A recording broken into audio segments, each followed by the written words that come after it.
Welcome back, gang. It's Deltia from Deltiasgaming.com, and I've been playing Thrones and Liberty for a while now on closed, open betas along with the Korean server. I want to share with you 10 things you should know about the upcoming game in case you want to try it out. If you got something out of this video, hit that thumbs up and subscribe for more, and check the links in the description below or the timestamps if you wish to skip ahead. So let's break down the 10 things and start first with what is Throne and Liberty. Throne and Liberty is a new MMORPG from developer NC Soft, the same people that brought you Guild Wars 2, and it was released originally in South Korea in December of 2023. This is kind of very reminiscent Eastern and Western version of Lost Ark in terms of development and content release. So now in partnership with Amazon Games, the developers are getting ready to release the game worldwide on October 1st for 2024, and the new regions of the game will be available in North America, Europe, South America, and Asian Pacific. Furthermore, Thrones and Liberty is a free-to-play game available for players on PC via Steam, PlayStation 5, and Xbox Series X and S. However, early access will require a purchase and allows you to jump into the game 5 days early before the launch.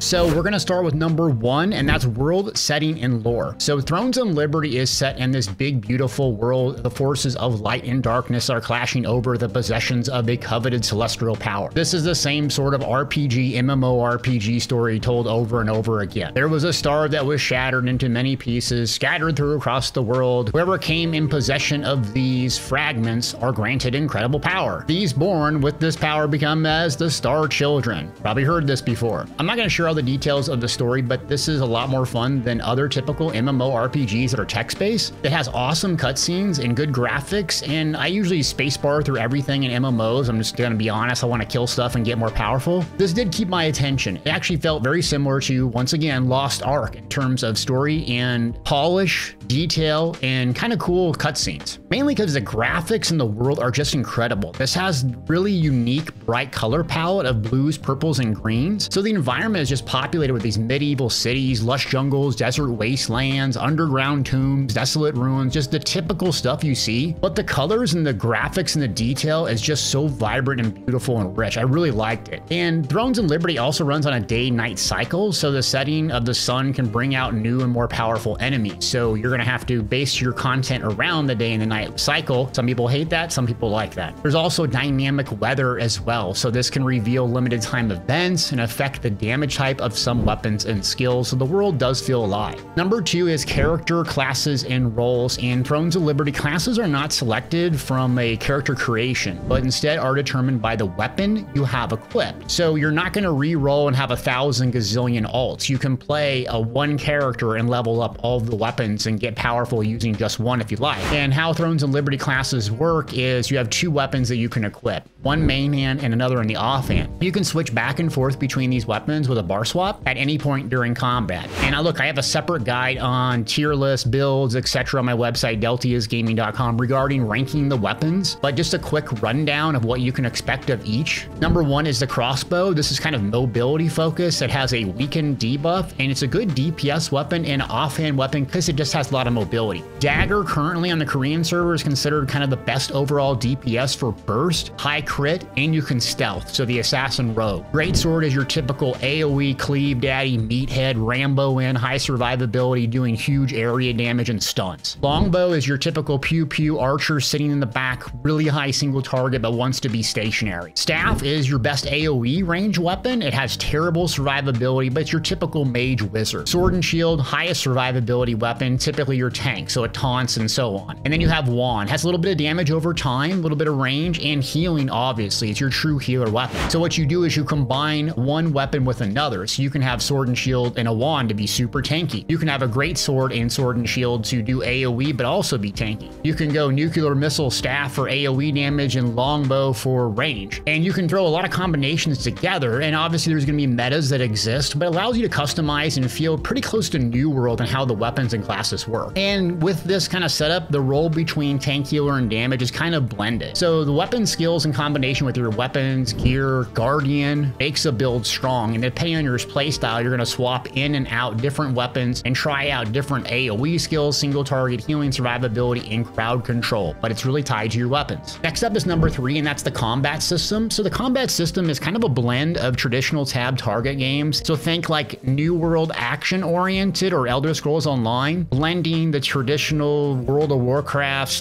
/ Final Fantasy tab target slow global cooldowns. So with that being said, it does use a global cooldown system of around 1 second. So you activate ability, it goes on a cooldown, and it takes a while to use those again. Cooldowns are varied based on how powerful they are, but it's pretty snappy, pretty quick. So the rotations are pretty easy to get a hold of. Now, all weapons have a set amount of active abilities, 7 passives, and 1 defensive skill. So when the closed beta was here, it was 10 active skills, open beta was 11, and then Korean server, there's 12. So I don't know what's going to happen when this goes live, but there's going to be at least 10 active skills you can pick from. Your skill bar is limited to 12 skills, so you're going to have basically at least 10 from each weapon, totaling 20, to give you choices on what you want to slot on your bar. Now, interesting with this combat system and skills, you can select essentially as many you want from your offhand or your main hand. So if you want 3 for your main hand, but you want 9 on your offhand to fill it out, you can do that. Typically, you're going to have 7 and 5 from your main hand weapon, and then 5 from your offhand, and you can use those skills regardless of what bar you're on. So if you have a crossbow on your front bar, but your back bar is a greatsword for whatever reason, you can actually use greatsword abilities as long as you're in range. And you have light and heavy attack mechanic, very similar to other games as well. Kind of what separates Thrones and Liberty in terms of combat is you have the ability to change from action oriented to tab target on the fly with a click of a button. And I typically just sat with the action oriented and aimed the camera where I wanted to target versus the traditional World of Warcraft. And a lot of my friends did not care for combat. They either preferred the old school World of Warcraft tab targets, low global cooldowns, or Elder Scrolls Online New World action base with dodging, blocking, and sprinting. I actually do prefer Elder Scrolls Online combat better. I think it's more action oriented, takes a lot more skill. I like the stamina with dodging and blocking, but this is kind of in between. So some people will not like this. Just a heads up, it does feel a bit foreign. Moving on, that's number 4, PvE and PvP content. So NCSoft created Thrones and Liberty with a strong emphasis on PvP based on their background for games. So PvP is at the core. If you like that, you're gonna probably love this game. If you do not, you're probably not gonna like this. So it's all about these huge, large-scale battles. Think of Elder Scrolls Online and New World and all those games that kind of emphasize that. There's huge castle sieges, and that's the primary PvP event where guilds face off against each other to try to claim and or defend fortresses. And if you've played Elder Scrolls Online or New World, the scale is incredible. The keep battles are insane big, so you can expect, if you like zerging around with huge hordes of players screaming, drinking Mountain Dew in your basement, you're gonna love this. Not calling myself out or anything. So you can expect some lag in those massive fights. It's not flawless or perfect, right? We know these type of games that have open world PvP and these huge battles, they just can't run at 120 frames. It's not gonna cripple your experience so far from what I've seen, but be aware it's not gonna be buttery smooth if that's really important to you. Additionally, there's arenas, battlegrounds where you can fight 2v2, 3v3. And then PvP in Thrones and Liberty is generally instance-based, so only a limited window for open world PvP gameplay. Think New World here. I personally can't stand that, where the guild leader or you're in this clan and it's super hardcore, they kind of decide when and who rolls. Because if you're like me and have a real job, oh wait, I don't have a real job, I sit on YouTube and play games all day. Even then, it's kind of hard to schedule a 2 p.m. afternoon play sesh with your homies to go nuke a keep down, am I right? So also with open world PvP, it occurs at night and only inside of open world dungeons. So there is a strong emphasis on PvP. I really enjoyed the PvE. It was instance-based dungeons. They have an instance solo tower that you can do. I'll touch on a little bit later, but the PvE I really enjoyed. Again, very similar to Elder Scrolls Online New World in terms of the mechanics and the gameplay, and it was quick to jump in with the queue system, even on a closed beta. I got tons of dungeons and was farming, and it was really fun just to run those 15-20 minute dungeons over and over. Next up is number 5, and that's exploration and open world mechanics. So instead of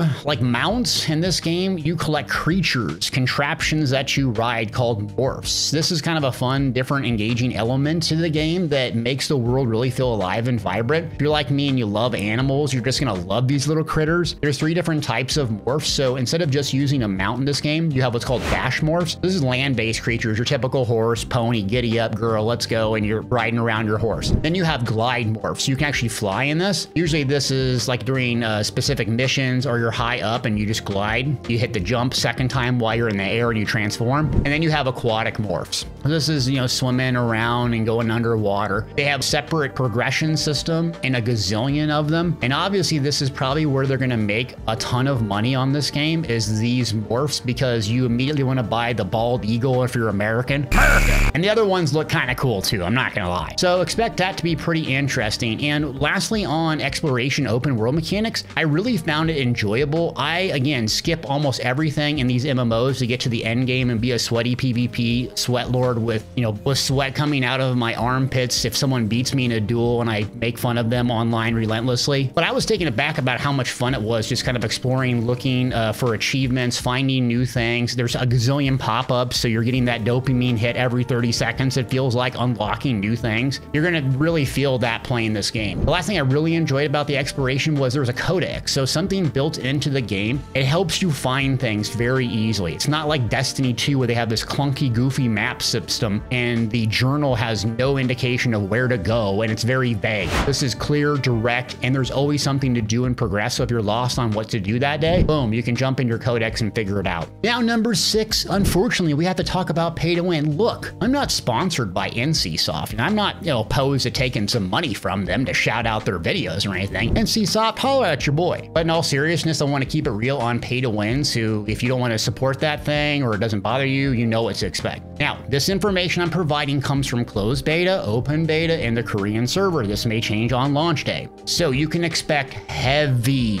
microtransactions. When we say free to play game, what that actually means is anything but free to play. If you have a problem with buying things from the cash shop to advance your character, you will be in credit card hell playing this game. When I was playing, the most egregious thing that we had was a marketplace where players could buy and sell gear directly from each other. If you play 18 hours a day and you don't have a job and you want to sell things on the marketplace, this thing could be a home run for you. Or if you just don't want to spend the time farming and you have tons of money, hey, you know, great for you. You could buy stuff. But for a lot of us, that is a terrible pay to win thing. I hope that is not on the launch of the game. And other pay to win aspects were growth stones. This is tied to progression. And it was very similar to Lost Ark, where the progression was based on this RNG system and you could just buy the mats straight up. The vast majority of us that will play this game will probably just bypass that, maybe buy a little of it. There'll be some whales, of course, but that's just where I stand when I was playing the game. And you're probably like, well, you don't like pay to win, so why are you still playing the game? Unfortunately, this isn't like a moral dictation of what you should do or how you should live on the pay to win thing. But for me, it's just saturated in basically every game now. So if I'm gonna play a multiplayer free to play game, I'm pretty much gonna have to deal with it and or avoid them entirely. So take it for what it's worth, make your own decision if that's important to you. That's where I stand. Number 7 is progression system. There are 2 main systems of progression in Thrones of Liberty. They focus on leveling and upgrading weapons, items, and skills. So you're going to unlock skills from your weapons based on your character's level and then gain XP while fighting with them to get this system called Mastery, which just gives you passive bonuses that you can select in these trees. But what makes skills really impactful is upgrading them. So you have these active or passive growth books, and you're going to get them, and to upgrade an item from green to blue, you have to use a certain amount of them. The downside of this is success is RNG based. So at the beginning, you're dripping with dopamine, everything's upgrading, it's great, and then boom, you hit a wall and it becomes very hard to upgrade anything further. Furthermore, specific skills get bonuses at certain quality levels. And this becomes very critical because when I was playing and noobing it up, I would pick skills that sucked and I would dump all these mats on them. I'm like, cool, the tooltip sounds great, only to realize those skills sucked and I spent 20 hours of mats on them and that's it. Now you actually can exchange and go from skill to skill. There is a material that allows you to do that, but it's RNG based. So if you whiff and don't hit it, guess what? A lot of that's going to waste. So at the end game, this is kind of what you're doing in terms of progression. You're leveling and getting to 50, which is the max level, but you're far from being done because you need to progress those weapons, those skills, the equipment to get more powerful. If you like these long-term grindy games, this will be for you. If you do not like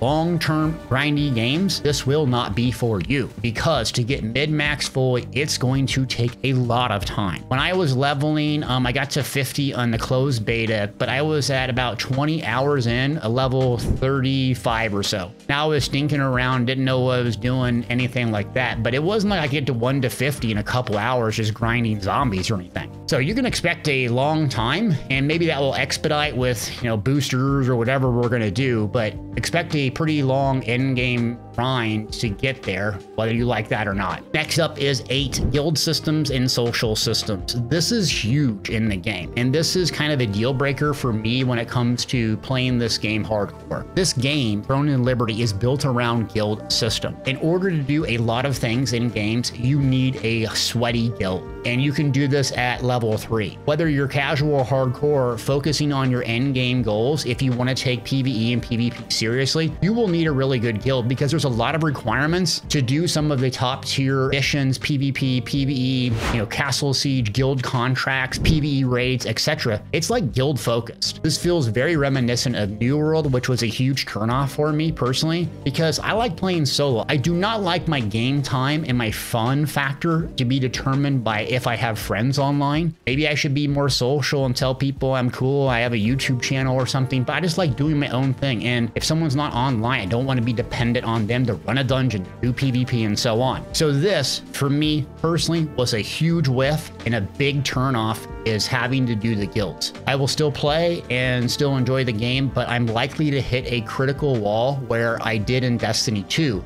I couldn't do the sweaty raids unless I was eating Cheetos at 10 o'clock at night and, you know, screaming in Discord. And so I left the game because I couldn't get the sweatier weapons without that 6-player always online lifestyle. Maybe this will change, but it's a big barrier for me enjoying the game. Number 9 is economy and crafting. And crafting is huge. It's robust, filled with tons of stuff. So if you like crafting, just collecting mats and upgrading gear, you'll like this game. Crafting is mandatory though. So you're going to have to upgrade weapons and armor and accessory, and it's kind of complex, especially at first. You reach the main hub city and there's 1,000 interfaces that pop up, and you're just like, yeah, spam clicking, yeah, I'll figure this out later. And if you're like me, you spam click and spacebar everything, and then 30 minutes later you're Googling because you have no idea what you did. So I'd slow down, read the tutorials, and actually follow through with them, and you're gonna walk through a series of quests and rewards and exploring in the store, and it'll kind of teach you how to use the grow stones, how to upgrade your gear, and it is kind of helpful tutorial, but you're going to be kind of pigeonholed and forced into crafting. And if you don't like that, you need to be aware of it. And if you do like crafting and having endless mats and stuff to fun things to collect, you're going to like this. Last up is endgame content, and in Thrones of Liberty, again, centers around a couple of those game modes, PvP and PvE, and the main story. So there's gonna be a main story quest, and again, I did like this, and it travels from zone to zone, and it kind of holds you back in terms of progression. So one of the things you have to get access to is a guardian. This is kind of like your ultimate ability, and I think it's chapter 5 and level 25 before you can get this. Actually, really cool story and quest, awesome cutscene. The endgame content starts with doing the story and going from zone to zone to zone, and then you start doing the dungeons. There's a solo tower that you can do as well, and there's even secret dungeons. There is another activity, Gate of Infinity, and there is weekly solo boss challenges,